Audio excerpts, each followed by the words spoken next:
마음 공부가 되신 분은 잘 다스리는데 공부가 안 되신 분은 보통 이제 화병으로. 네, 장수원입니다. 네, 오늘은 펭귄과 나방과 전갈의 이 세 가지 이야기를 통해서 빌딩에 대한 통찰력을 풀어볼게요.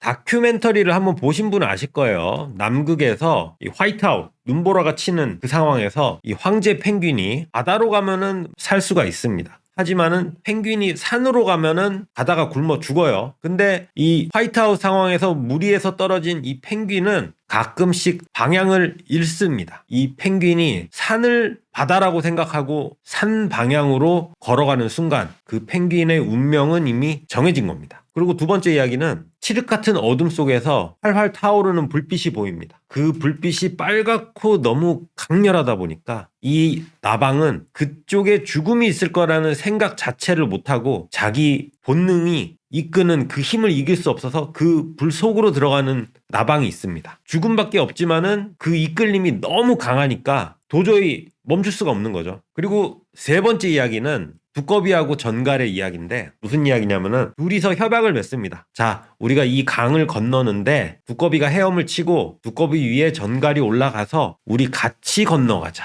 라고 합의를 받습니다. 그리고 두꺼비 위에 전갈이 올라가서 그 강을 두꺼비가 헤엄쳐서 넘어가는데 분명히 두꺼비는 그 전에 말했죠. 절대로 나를 찌르면 안 된다. 그러면 우리 둘 다 죽는다. 라고 이야기를 했어요. 했는데 아니나 다를까 강을 건너는 중간에 전갈은 두꺼비를 찌릅니다. 그러니까 두꺼비가 말하는 거죠. 왜 나를 찔렀냐. 이러면 너하고 나하고 같이 가라앉아 죽는데 그때 전갈은 말하죠. 어쩔 수 없다. 이게 내 본능이다. 그러면서 둘 다 물속에 가라앉아 죽습니다. 그래서 이 세 가지 다 모두 죽음에 관련된 이야기고 각자 상황은 틀리지만은 거기서 의미하는 바들이 있어요. 이건 동물의 이야기가 아니라 사실은 인간의 이야기입니다. 한마디로 내가 방향을 잃고 멈춰야 할 때를 모르고 그 관성에 의해서 선택하지 말아야 할 것을 선택하는 상황, 그런 것을 말하는 건데 여러분이 이해하기 쉽게끔 한번 풀어보면은 자, 어느 빌딩이 있습니다. 어느 빌딩이 있어요.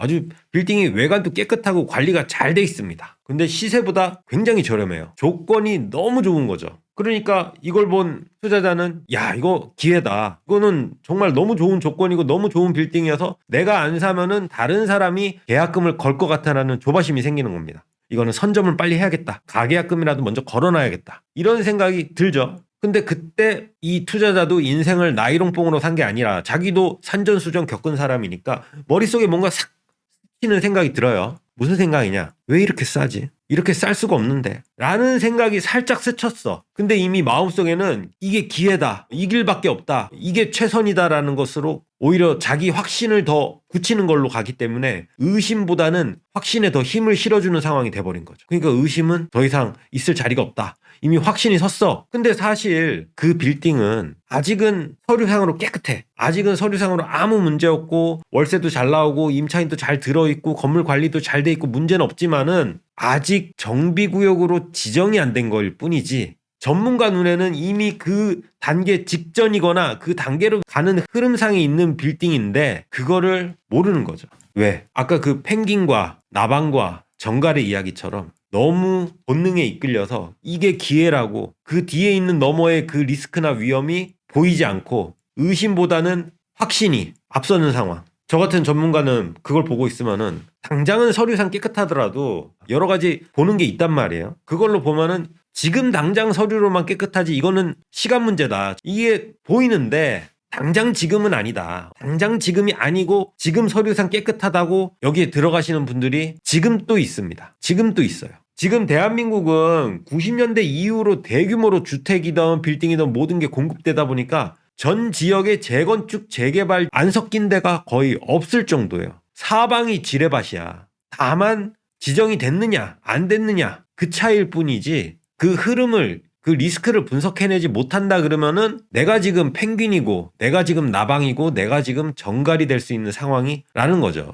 이런 흐름은 저 같은 전문가도 100%는 못합니다. 당연히 일반인은 이런 거를 읽을 수가 없어요. 그냥 싸고 좋은 빌딩 보이면은 눈이 뒤집혀버려. 그냥 들어가는 거야. 근데 우리는 지금 재개발 구역에 썩은 빌라 사갖고 지금 헌집 주고 새집 받으려는 그런 게 아니라 우리는 건물주가 되려고 빌딩에 투자하는 건데, 완전히 이거는 다른 게임이에요. 재개발 구역에 썩은 빌라 주인하고 건물주는 이쪽은 천국이지만 우리는 지옥이야. 그런데도 이렇게 안타까운 사람을 도와주려고 해도 도움이 통하지 않습니다. 왜? 주위에서 그러니까. 나 같은 전문가가 이야기해서 그 데이터 기반으로 설명을 쫙 풀어주면은 못 알아먹을 수가 없지. 겁나서 못 들어가지. 근데 이제 주위 사람들, 가족들, 형제들, 친구들 이런 사람들이 말리면은 오히려 이래. 부정적인 인간들, 내가 잘 되는 꼴을 못 보지 니들이, 내가 지금 용될라 그러니까 니들이 나를 끌어잡아 당기는구나, 이런 생각을 하는 거죠. 말귀가 안 통합니다. 왜? 너무 좋으니까. 너무 기회니까. 너무 조건이 좋으니까. 오히려 이러죠. 네가 해봤냐? 그렇게 될지 안 될지 어떻게 아냐? 오히려 자기 선택을 더 정당화합니다. 그래서 들어갔어요. 그래서 들어가면 어떤 상황이 되냐면은 처음에 한 5년 정도는 좋습니다. 건물도 좋고 임차인도 현금 흐름 잘 나오고, 그러니까 이제 내 말이 맞다. 내 판단이 옳았다.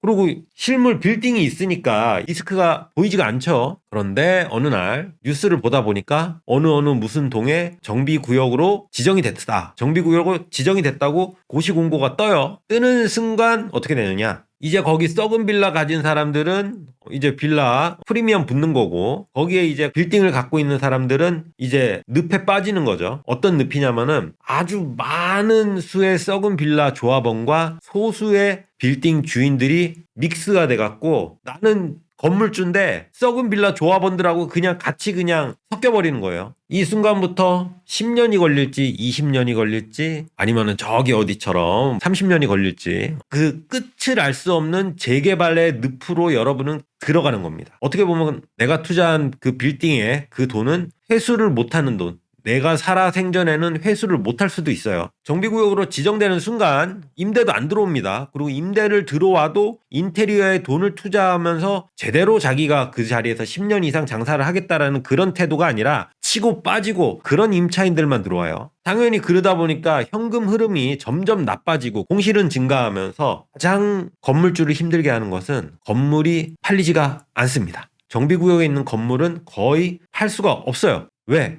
이미 서류에 나와 있잖아. 내가 살 때는 서류에 안 나왔지만은 지금은 서류에 정비구역이라고 나와버리는 순간 내 대신에 이 늪에 빠져줄 사람이 있을 수가 없죠. 사실상 출구가 없는, 엑시트가 안 되는 빌딩에 투자한 거나 마찬가지입니다. 그리고 시간이 지날수록 공실은 증가하고 임차인은 질이 낮은 사람들이 들어오면서 현금 흐름은 끊기는 구조로 가고, 이런 상황을 주위에서 누군가가 분명히 말리고 이야기를 했을 수도 있는데 어차피 너무 그 욕망이 강하고 너무 조건이 좋았기 때문에 그 말은 절대 통하지 않았을 거고, 그래서 들어갈 수밖에 없는 구조다. 지금 또 계속 이렇게 정비구역으로 혹은 정비 예정구역으로 투자를 들어가시는 분들이 많이 있습니다. 그래서 이렇게 보이지 않는 위험, 지금 당장 드러나 있지 않는 위험을 짚어줄 사람이 있어야 하는데, 그냥 일반인이 아니라 정말 전문가, 보이지 않는 위험을 짚어주고 그 흐름으로서 그것을 사전에 걸러주는 사람이 필요한데, 그리고 터무니없는 가격, 워낙 싼 가격, 이 가격이 절대 이럴 수가 없는 이유를 해석을 할 수 있는 사람이 있어야 하는데 여러분 주위에는 그런 사람이